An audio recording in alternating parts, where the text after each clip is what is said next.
रत्न खचित हे मालंकार सभा मंडपी खांब थोर वानरे उपटिला सत्वर निशाचर मारावया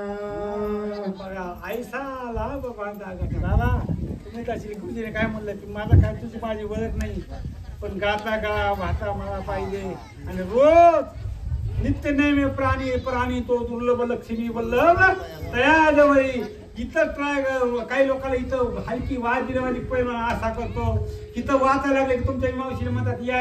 अरे इथं ते करावे देवाच्या चिंतन पण घरी बी करायला लागतंय तुळशीला पाणी करायलाच पाहिजे वार करायची संध्या हरिपाठ रे महाराज हरिपाठ करावं लागते देवाची द्वारे तेरी चारी मुक्ती साधली असं नियम दाखवावा लागतंय केला नेम नाही तुझा एकदा नेम केला ना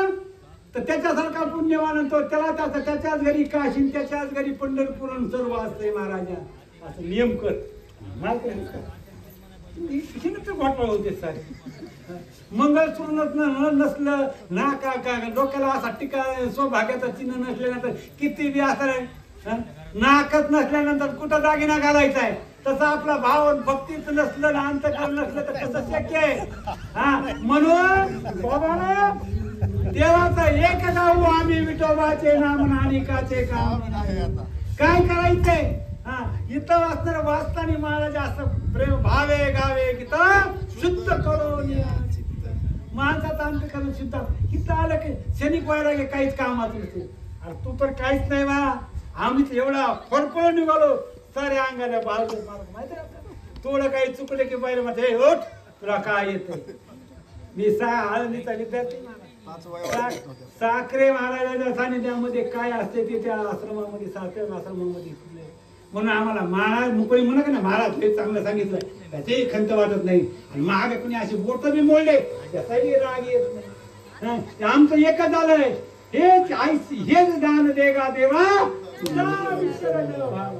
एवढं देवा तुझा विसर पडू देऊ नको आणि कुणाच्या मनाला दुःख होऊ देऊ नको आमच्याकडे एवढं दे तरच खरं आमचं खरं भक्ती आहे शस्त्रे हनिता दुर्धरे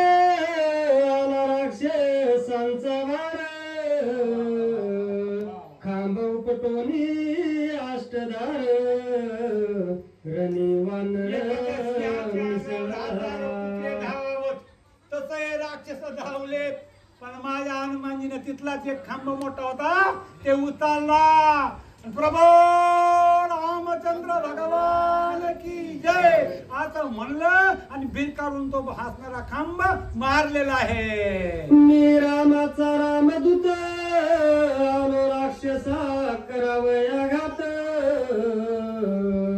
बाण सारो नियतेत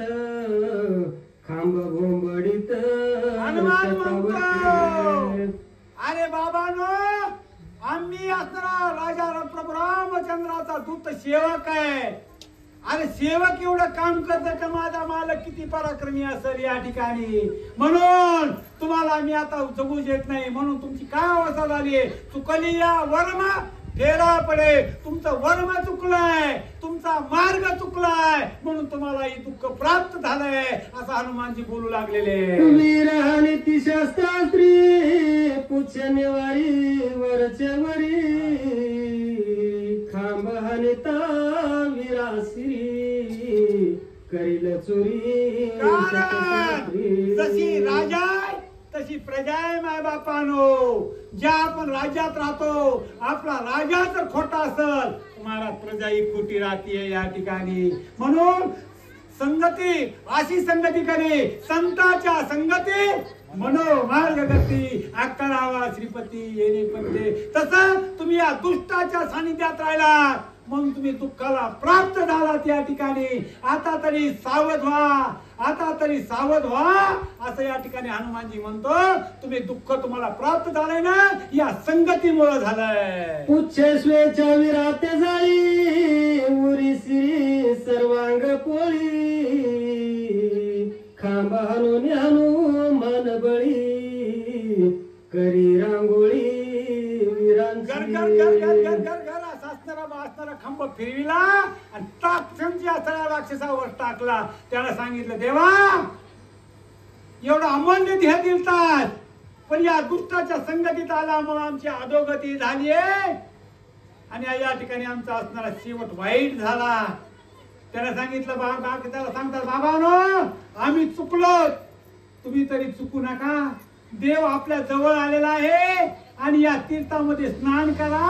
आणि जीवाचं असणार कल्याण करा, असं या ठिकाणी जाता जाता माणसाला. आणि शेवट उपरती होती, पुढल्याला ठेस लागली तरच मागला शहाणा होतो, आणि पुढल्याला ठेस नाही लागला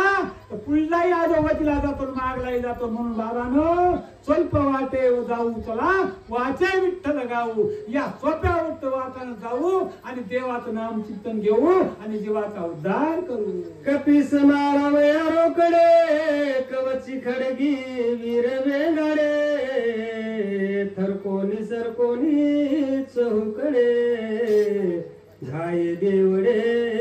हानी कारण मने नाही भाव, मने देवा मला पाव. देव आशाने पावायचा नाही रे, देव काय बाजारचा भाजी. माझे तुकडोजी महाराज म्हणले त्या ठिकाणी. कारण या राजा रावणाच्या या ठिकाणी त्यांनी कधी पंढरपूरची वारी केली नव्हती, कधी भजन केलं नव्हतं, आणि जे भजन करीत होतं त्याची निंदा करायत होते. म्हणून साधू संतांची निंदा करू नका. ज्या बिभीषणाला सारख्याची ज्यांनी निंदा केली त्या राम भक्ताचे, त्याच्यामुळे या लंकेच्या लोकांना दुःख प्राप्त झालं आणि या मरणांत यातना झाल्या, असे नाथराय बोलतात. चुकवोनी पुच्छाचा आघात,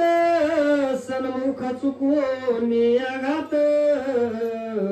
वीर तळपोनी हाय घालीत, रणी हनुमंत